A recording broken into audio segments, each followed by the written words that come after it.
মেলারমাঠ স্থিত কৃষক ক্ষেত মজুর ভবনে রাবার চাষীদের বর্তমান সংকটজনক অবস্থা নিয়ে এক কনভেনশন অনুষ্ঠিত হয়। কনভেনশন উদ্বোধন করেন সারা ভারত কৃষক সভা রাজ্য সম্পাদক পবিত্র কর।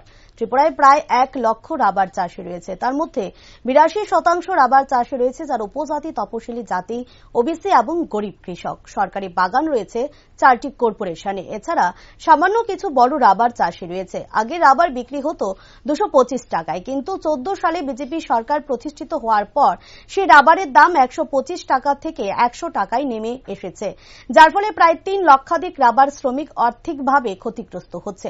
রাবার শিল্প সংকটের মূল কারণ হল দক্ষিণ পূর্ব এশিয়ার মুক্ত বাণিজ্য চুক্তির ফলে 100% ডিউটি ছাড়া রাবার ভারতে ঢুকছে। ত্রিপুরা রাবার বোর্ডের যে অফিসটি রয়েছে তারা রাবার চাষীদের কোনো প্রকার সাহায্য করে না এবং উৎপাদিত রাবারও ক্রয় করে না বলে তিনি অভিযোগ করেন। ত্রিপুরায় প্রায় 1 লক্ষাধিক রাবার চাষী আছে।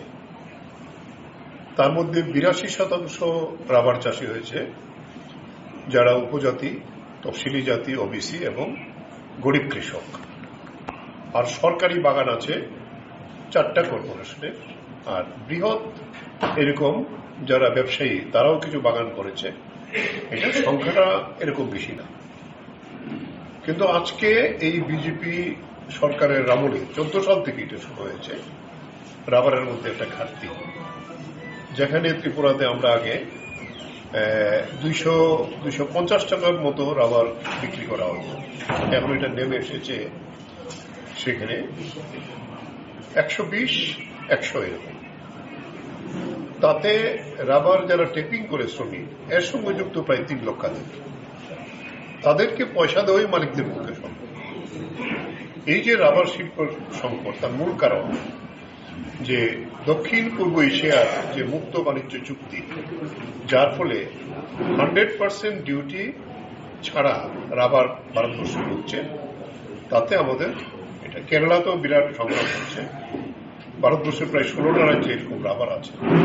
উত্তর পূর্বাঞ্চলে ত্রিপুরা সবচেয়ে বড়, তারপরে আসাম, নাগাল্যান্ড, মিজোরাম, তারা এখন রাবার চাষের সঙ্গে যুক্ত হচ্ছে।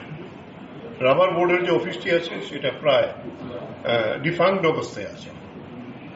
তারা কোনো সাহায্য দেয় না, রাবার কিনে না তারা।